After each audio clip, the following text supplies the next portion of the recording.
يشهد درب غلف في هذه الأثناء من يوم الجمعة استنفارا كبيرا بسبب اندلاع حريق مهول اندلع في ظروف غامضة.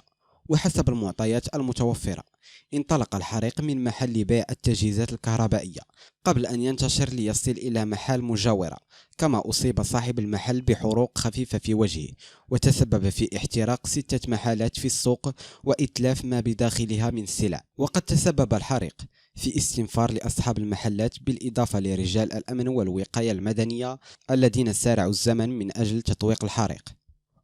لا تنسى وضع زر لايك والاشتراك وتفعيل زر الجرس ليصلك كل جديد أخبار المغرب.